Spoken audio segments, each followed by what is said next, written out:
once we're done with the workshop, so you guys can go back and review it as you see fit. But I'm really happy that you guys are here. We had about 60 or so participants sign up to join the workshop, so welcome. Happy to have everybody here. In case there are some folks on the call who don't know who I am AJ. I handle membership when it comes to NACE and kind of everything in that category. So here at NACE, one of the things that is kind of my personal passion project is making sure that we offer as many kind of professional development opportunities for our staff and students as we can. So in conjunction with that, one of our partners, Esports Supply, has recently gone through the process of creating an academy of sorts to kind of help with that. So we've teamed up with them today in order to bring you guys this opportunity, a workshop, if you will, on recruitment. So I would say for the most part, we'll probably ask you guys to keep your mics muted. I'm sure there's going to be opportunities where they want folks to jump in and really participate in the workshop. So they'll kind of, Esports Supply will let you know when those opportunities pop up. But other than that, I'm going to kick it off to Jakeson with Esports Supply to get us going. All right. Well, good afternoon, good morning, depending on where you are in this in the world. But appreciate everybody hopping on today. Very, very excited. Zach, you want to go and pull up the presentation? Yeah, AJ, I could pass actually over that, have or Alex, yeah, if you want to pass over the presentation permissions. mode, that'd be awesome. As they're doing that, I'll just quickly introduce myself and who we are over at Esports Supply. Again, I'm Jake Zinn, one of the founders over here. We started the company really with the intention of helping make the collegiate esports ecosystem as simple as possible for college administrators to understand and to very quickly start and scale up individual institutions, programs, and facilities. We've always been committed to the collegiate esports scene. I think you'll definitely see that today.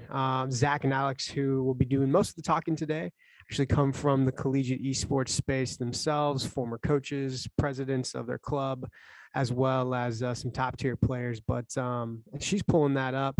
The big thing that we all want to talk about today is purpose-driven recruitment. This is one of what we hope to be several workshops that provide value back to the ecosystem. It's a great way to connect with other coaches and learn about some of the amazing research and stuff that we have going on here at Esports Supply. Just, again, at a high level, who we are. We've always believed, this has kind of been the reason we started the company, that the heart of any gaming community is the dedicated space that brings all of the gamers together in a safe and inclusive environment. Our mission has been always to provide pre-project planning. So we do a lot of feasibility studies for colleges, for those administrators that are trying to understand the cost and the revenue and the potential return on investment. Also, as part of those studies, we give a lot of documentation around technical challenges any given space may be. Great example of this is we've done everything from a old, 30-year-old IMAX theater down to, a repurposed classroom. In addition to that, we're one of the main things that we always focus on that will lead into today's discussion is total addressable market, looking at the high schools and the amateur scene in and around those colleges, and ultimately where you pull your students from. A lot of times, just educating decision makers on is how many students in the upcoming generations are currently actively involved in varsity esports, and what that means for your program. In addition to that, I think most people know us from our design and build projects. We've done over kind of 40 projects in some capacity across the collegiate landscape. That is everything from helping with the internet, doing out the interior design. We do supply, as the name suggests, Esports Supply, all of the hardware and gaming equipment. We are vendor neutral really across the board. In addition to esports infrastructure, some of the things that make your IT folks and coaches' lives a lot easier. And then ultimately some of the audiovisual stuff on the backside. And then finally, what we're most excited about, and then I'll stop with the sales pitch and turn it back over to my counterparts, Alex and Zach. But we do a lot of program facility and support. Program support comes by way of our Esports Supply Academy, which you guys will get a taste of today, as well as facility support, which is tier 1 help desk, troubleshooting any of the issues that come about in our facilities, or even ones that we haven't built. So with that, I'll actually jump to the next slide, and I'll turn it over to you to I'll cover the agenda at a high level, and then I'll turn it over to you guys to introduce yourselves. Some of the key takeaways today, and we will make this as interactive as possible. I know Zoom isn't always the best format to have a back and forth discussion, but as you guys have questions, thoughts, concerns, go ahead and drop them in the chat. I will moderate that as the presentation goes through. We'll try to stop around the 45-minute mark and open it up to answer some of the questions, thoughts, concerns that came through the chat line, and also give you another opportunity to ask those as we go. Some of the big problems, some of the big topics we're going to discuss today. Why is collegiate recruitment today a problem? How can you set up sustainable esports recruitment? What do MBTI typings, Big Five personality, and gamer motivations mean for recruitment? There's a lot of great stuff that Zach and Alex put together around that. Also, how that weaves into community competition. Then we've got some solutions, resources, and some additional takeaways from the meeting. If you have any follow-up questions, kind of post today, feel free to reach out to either Aiden or Jake at Esports Supply. I think most of you here may know one of the two of us, but I'll certainly be reaching out to you folks at the conclusion. Make sure you have my contact information. With that, I will turn it over to Zach and Alex to give you a quick, just a quick intro on who they are, and we'll get started. Perfect. Hello, everybody. I am Alexandra Warren Carrasco. I am the current CSU, California State University, Dominguez Hills Esports Association president, as well as their director of diversity and inclusion. I'm a huge League of Legends fan, and previously I was their League of Legends team manager. And Zach, if you want to do a brief intro. Yeah, of course. Hello, everyone. My name is Zach Eflin. I was a competitive Overwatch player over at Michigan State University. I was also a coach there for our organization as well as Overwatch. I was one of the 4 founders and a member of the e-board at the MSU ECA, where I did operations. And I'm also a triplet. My 2 brothers went to different schools, but fun fact, I guess. So that's a little bit about us. But so the topic of this presentation today, we wanted to get into recruitment, specifically what it means to be purpose-driven recruitment, right? So I did a lot of MSU, for example, Michigan State University, was on the club level. So we didn't actually have a varsity scene or any of that, but we took a lot of inspiration from what other schools around us were doing and trying to fit that into how we recruit like a community instead of just competitive players. So what we want to talk to you today about is why recruitment is inherently flawed in the collegiate ecosystem and what is the solution going forward.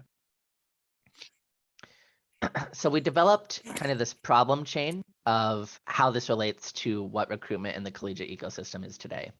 So we have 3 main problems that we've identified. So the first is a pipeline problem. So we know there's a pipeline problem within esports that only a small percentage of players make it to the top, or they're competitively viable within the school environment to make it pro, to the LCS, Overwatch League, anything like that. If they don't make it, it's not profitable most of the time to continue their efforts within it. Therefore, potential is eliminated before it's even seen by recruiters. The pipeline problem is a major deal for esports players because it's about being better than the next player, right? So having that kind of system in place makes it so that it's hyper competitive. Only the top percent of people even see any outcome of the talent-wise placement that they want to get to. The second problem is that talent is often seen as the end all. So our viewpoint is that through research into motivation and personality, skill sets are incredibly more valuable and as an indicator tool for coaches to grow their program and players. And finally, our third problem that we focus on is that community currently is seen as a secondary focus for some college spaces. So we will go over how we believe this is actually flipped and community should be the primary focus. our first kind of topic here is, what do we mean by purpose-driven recruitment?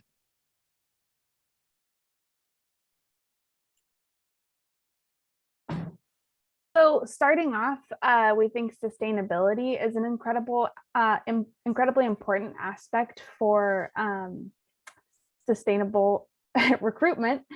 Sustainability in esports recruitment means creating a standardized system that will be able to support all of those who do want to play. Esports is much more so than traditional sports, a hobby of increasingly diverse and global reach, which means that recruitment efforts should focus on creating a pipeline from early childhood through high school, into college, and out into a professional life. Additionally, this goes hand in hand with equal opportunity, because esports is a traditionally male-dominated area. It leaves out over 45% of the spectators of esports that identify as a gender minority. In addition, while there is some person of color representation, the gaming industry and esports as a whole has a long road ahead of them in terms of diversity and inclusion. Recruitment needs to focus on the purposeful dissuasion of racist and sexist practices and work hard to provide gaming as a medium to as many people as possible. And the last two pillars of purpose-driven recruitment that we believe in are central authority and skill sets. So for central authority, for a long time, esports as a whole has lacked sort of a central body. Luckily, organizations like NACE that will in today exist that help guide and organize some of those things. By continuing to work with organizations like NACE and more central authority, we can establish best practices when it comes to student recruitment from high schools to hopefully position the industry to one of a better position. And then finally, we believe that skill sets are the final pillar of purpose-driven recruitment. So skills should be the main area that coaches are nurturing, not necessarily natural born talent. They are both important, but skill sets are often more malleable and more seen on the surface level that we can actually improve.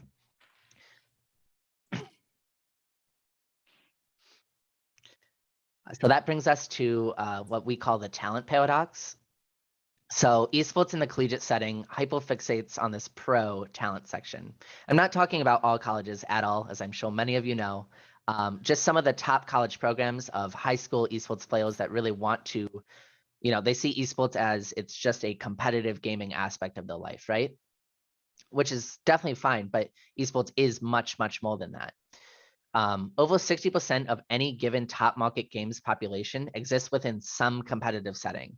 So as you see here, the low competitive to the pro setting, those are any players within a game's population that believe in some, they play ranked casually, or they play every day, they do scrim settings, it is all competitive players of any engagement level. 35% of it obviously is casual, that just focuses on enjoying the games as a form of either escapism or a hobby, which is perfectly fine too, right? So the reason the talent paradox comes in though is the more and more college recruiters look for that 0.5% of the pro setting, the smaller and smaller that section becomes. The more you grab from it, the more non-existent it's going to become. Eventually we'll fade into elite and then high competitive, low competitive. But those players below that pro setting aren't seen at the same caliber, right? But the more you draw from it, the more it's going to rise up and the elite will become the pro. So if you want a standardized sense of a pyramid when you're dragging people from the top and the middle to grow those skill sets, you need to look at all of the pyramid levels, not just the top.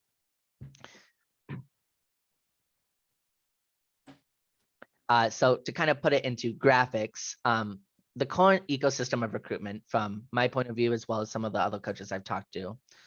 And yes, for sure, if anybody has any questions at all throughout the presentation, please drop them in chat.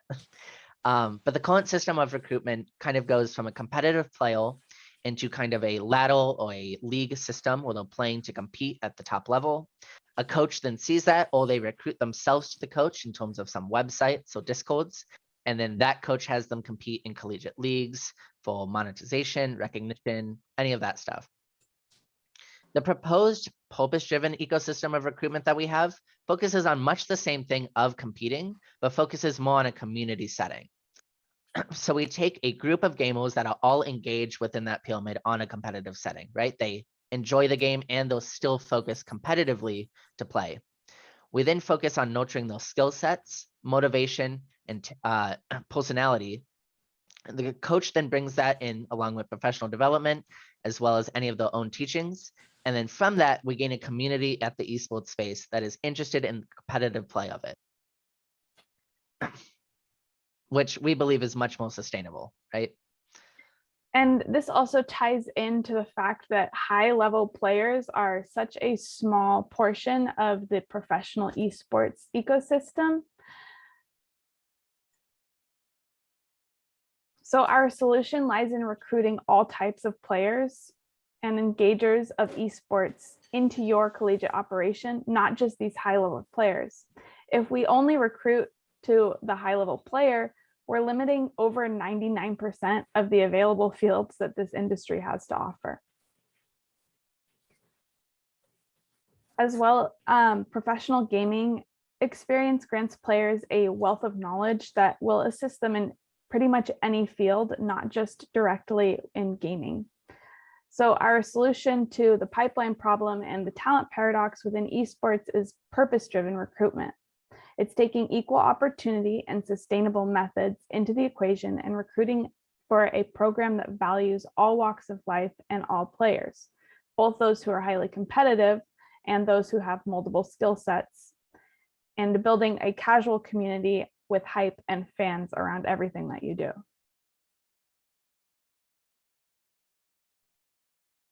Then we get into our why, which is purposefully recruiting means ingraining motivation, personality, and skill sets into the vision of your program. So here we have these really cool Quantic gamer motivation types by the Quantic Foundry. They did a mass survey of many different gamers and found that they could categorize every person's game preference by their motivations and what motivates them to play the game. For example, those who like and are motivated by competition, but Yo, are you still here? High conflict, would like a game like League of Legends, Dota 2, Call of Duty, or CSGO, where they can get that high competition as well as high conflict. You here? Additionally, we have motivations for excitement, and those who prefer thrilling, more action-packed games would play something like Call of Duty, CSGO, or Super Smash Bros. Melee. These are just a few more examples with discovery and practicality with fully known rule sets. Those players would play FIFA, Call of Duty, or something like Scrabble or Words with Friends. And then our final slide here is the last set of motivators, those who are motivated by power and growth, but like progression-based games would play something like World of Warcraft, once again, League of Legends, Diablo, Summoner War, or any other similar mobile game. So why should we care about these Quantic gamer motivation types? These motivation types matter because it's the core of what gets a student to actually play the certain game, and it applies to the student's motivations as a whole.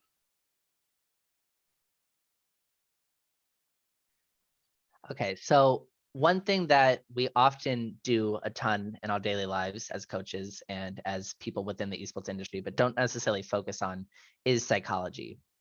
So every time you have a player that fits well into your program, or you have an interview with a player that's coming in and they seem to really mesh well, or even if it's the opposite, right? You're grabbing aspects of personality psychology without even knowing it. So one of the largest indicators that we found of success within a program was being able to understand and kind of mold these personality typings to know where players can fit best, what will help them excel, and just like the motivation types, what will motivate them to keep playing and not suffer so much of burnout. So we have two here. So there's the big 5 personality typings as well as MBTI typings. We believe that ingraining both of these is a severely underutilized practice within esports. So the Big Five personality has been heavily researched in positive linking to sports psychology, with the traits of openness and conscientiousness being the largest factors of elite esports players. And finally, the MBTI typings give us a way to categorize hard concepts and streamline a way to analyze a person. So this is the Myers-Briggs personality test, or the 16 personalities, if you guys have ever heard of that. So most shot callers, for example, in any game are ESTP typings or ENTJ typings, while most talent players that really excel at just practicing the game nonstop are ISTP or INFJ typings. Now, you don't need to know that, the specific things, but being able to categorize at a basic level what brings players different traits and how they can use those to positively affect their own performance and the team's performance is beyond useful when you're going about recruiting. And then on the next slide, we've just included some research papers. These will all be linked in the sources at the end that you guys will have. So these are just two. For example, the first was taken from Samir Khan, was published in 2020 on the Big Five personality traits, specifically within League of Legends as a competitive game. In his paper, he talks about how openness and conscientiousness are two of the highest indicators of high-performing players within any field. The second is written by Fanny Banyai in 2017, and it focuses on MBTI typings and how different MBTI typings indicate a goals performance within games. So finally, with our why section, ingraining purpose-driven recruitment into an operation means to understand and implement personality psychology research, understand both your player and admin motivations for gaming, and focusing on developing skill sets as coaches while maintaining the talent you have. This will open up an array of options for you guys as coaches. You'll be able to develop all aspects of your community while being able to scope out and notice elements that show signs of star players and leaders in your interviews or any incoming students.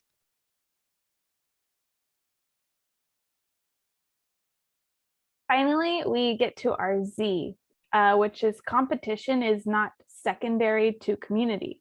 If you build up the community, the players will then follow. So communities take all kinds of people. They need leaders, creatives, realists, optimists, high-level players. And this is where our purpose-driven recruiting comes in. By building out a community to help support and build your program, you can bring in many different perspectives, ideas, motivations, and personalities to your teams. We want to get away from the idea that recruitment efforts in esports is just for professional play. Not every college is going to have the best of the best on scholarship dollars. There simply just aren't enough elite student athletes for that. Instead, we want programs to focus on recruitment from all fronts. Their streaming teams, local outreach to high schools, mentorships, careers, and most importantly, their own communities. So calling back from the section Y of gaming motivations, we have another thing from the Quantic Foundry. One of the things we wanted to focus on when going about community and why it's so important as a primary aspect is that some of the research they talk about is that community and competition go hand in hand. They're two sides of the same coin, right? So a lot of people think they're opposites. A lot of college programs will focus specifically on competition first, then community. You see it a lot with building out, for example, team practice rooms, which are definitely needed. But and then you'll see them build out a lot of competitive spaces and not necessarily focus on the community that are the fans right behind them. Now, a lot of the times competition is needed, of course, but we wanted to show that the actual opposite of community is conflict and not competition. So in order to build up your competition, you need to breed your community. So we boiled down the elements of what makes a community great. The first is strong student leadership. We have a growth mentality. We have high member diversity and trust and openness between your players and their community. So strong student leaders have the strongest understanding of college communities and are by far the best resource for your program's growth and development. So allow them to help run your school's programs. This also allows you to include students who lack competitive skill sets but are interested in esports and gaming communities. As for mental growth, new games, publishers, and communities pop up overnight. So it's important to be accepting and develop these communities quickly. Additionally, high member diversity is very important. Having ADA compliant spaces, computers, and gaming peripherals allows for a more inclusive environment and a more diverse student community. Support gender minorities and people of color in their competitive endeavors. Gaming is such a great space to promote diversity due to its accessibility, so long as those players feel comfortable and supported by their program. And on the ways to be inclusive, we've just listed out some quick ways that generally everybody knows about to be more inclusive in their programs. And then finally, we wanted to talk about trust and openness. So as with any educational program, how you act towards students will create the community culture. Good attitudes and honesty towards student development will lead to greater community development and set the tone for interactions between students. We also believe you should extend openness beyond your members to make esports more accessible to everyone and alleviate tensions between administration, gamers' parents, for example, and any disruption on the teams.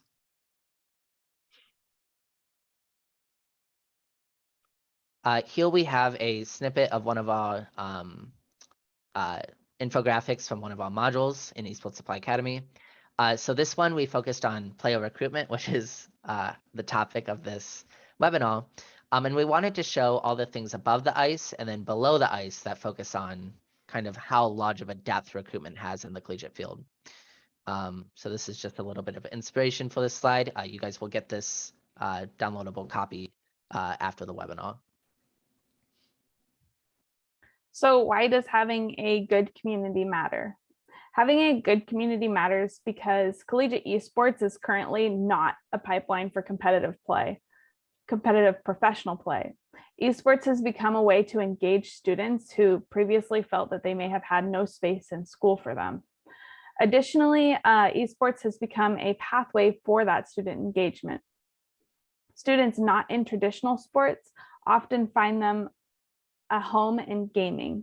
So esports provides a way for their passion to turn into a career path. As such, building a supportive and holistic community around gaming relies on strategic recruitment factors other than sheer game talent. These factors include skills, motivations, personality, willingness to engage in community, and many others. Sustainable recruiting leads to a more bonded community, which in turn produces even more sustainability through the naturally recurring recruiting from the greater esports as a whole. And finally, we wanted to get out to our takeaways for this webinar. So through purpose-driven recruitment, that little windmill graphic here, you have the full pillars of sustainability, central authority, equal opportunity, and skill sets. By focusing your program on purposely recruiting both the community, even talent, as well as players that focus on those skill sets and you show equal opportunity, you'll lead into developing their personality, skill sets, and motivations. Once those are developed, it will lead to a more healthy and driven community. And once your community is built out, you'll be able to draw from even more recruiting from word of mouth, advertisements, and people wanting to experience your program as a whole. So it's a full cycle, right? So purpose-driven recruitment is about creating that sustainable cycle.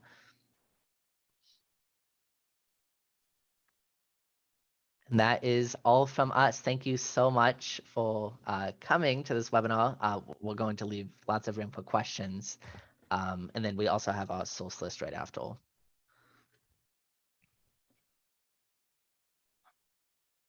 Okay, We'll be sure to share this with everybody so they can check out the source list. But yeah, I think, do you guys want to walk through maybe some of the stuff from the chat line, or maybe answer some additional questions? Feel free to go ahead and unmute and kind of fire away.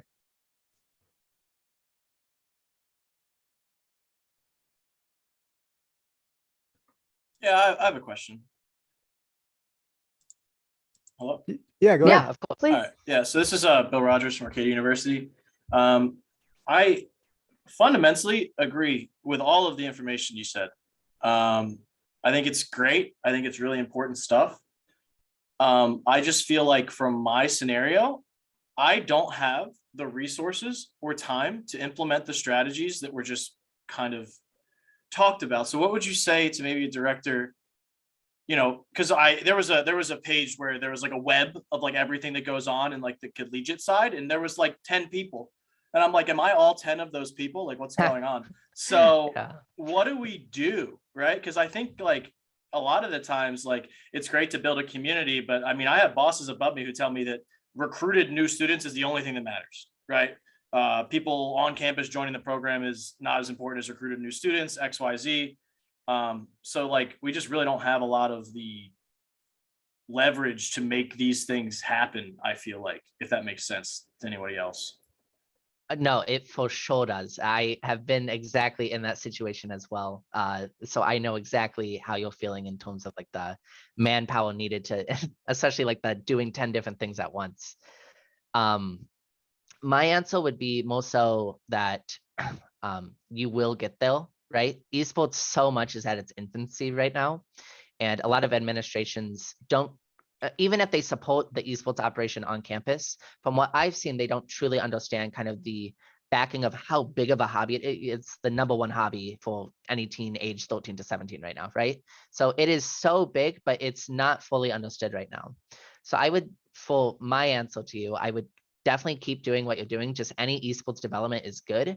And recruiting players is still a valuable aspect and shows the college that you're doing something that they expect of the esports program, right?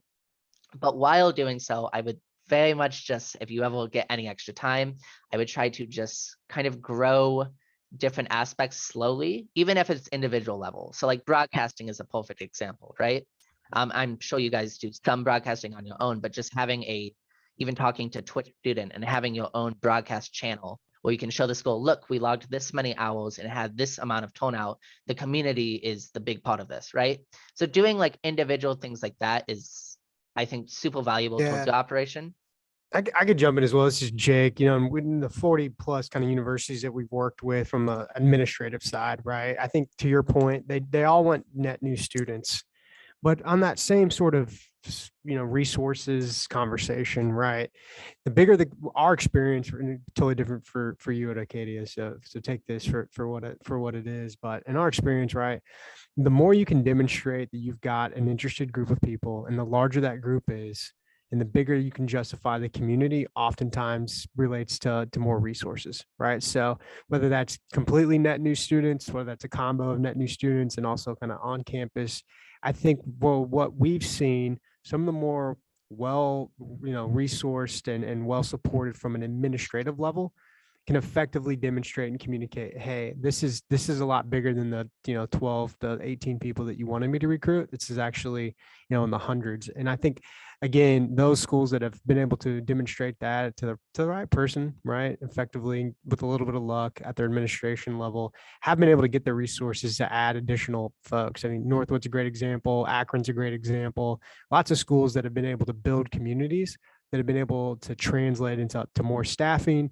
able to translate to some of our help. I mean, Zach and Alex do a great job with the Esports Supply Academy and starting and helping some of those and being a kind of additional resource. But from our experience, the larger and the more the community is and the more people you can demonstrate are a part of it, the oftentimes the easier it is to be able to go and justify getting those resources. Thank you. Yeah, great question.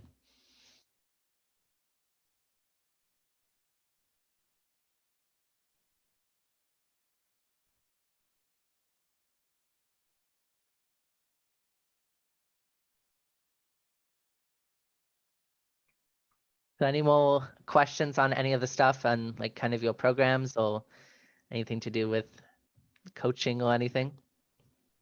I had a question. Matthew here from Marymount University in Virginia. Great presentation, loved it. My one question is about fostering the community and how important that is. We have aspects like on-campus events, off-campus events, hosting tournaments, Discord events, but could you guys speak to anything else that we could do to foster that community growth?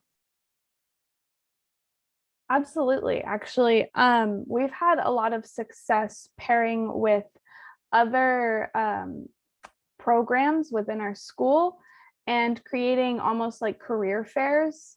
In addition, we've done some really great mentorship work with other high schools. And it's honestly one of our students' favorite things throughout the year is to be able to go to these high schools and play and mentor with the younger students.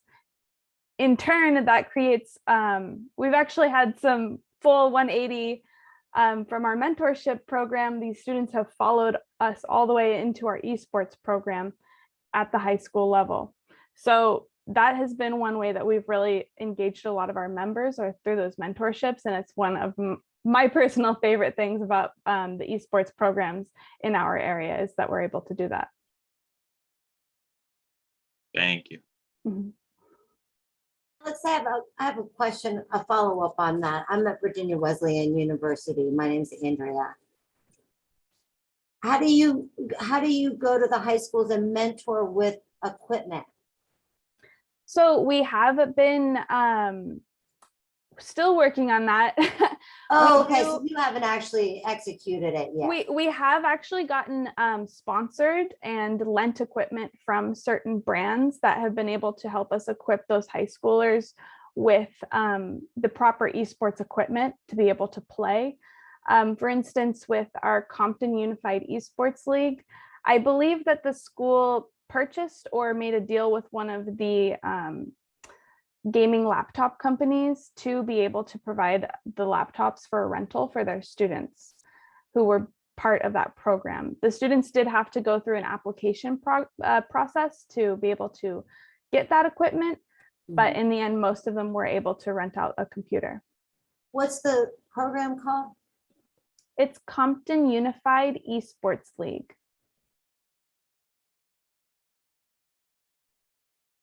Also, too, just to piggyback on that, we have had clients, and a lot of it depends on your area and COVID restrictions, but ultimately, a lot of the schools want to pull those students into their venue, into their campus, into their ecosystem, which is always a great option as well.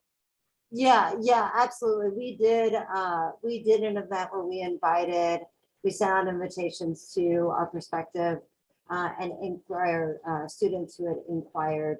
We invited them to play with our team. They were at home with their own equipment, and we got a lot of interested people playing. So that's a great idea. I was just confused about the high schools because they have no money in public school, so I couldn't figure out how they raise the money for the equipment. But this was great. Thank you all so much for doing this. Yeah, absolutely. Yeah, of course. And Brendan, to answer your question, is this mentorship program in all states or just a few? CSU Dominguez Hills, my school, actually runs that mentorship program. We've worked with a few other schools to create their high school esports league, but it's mostly just internally run by CSUDH.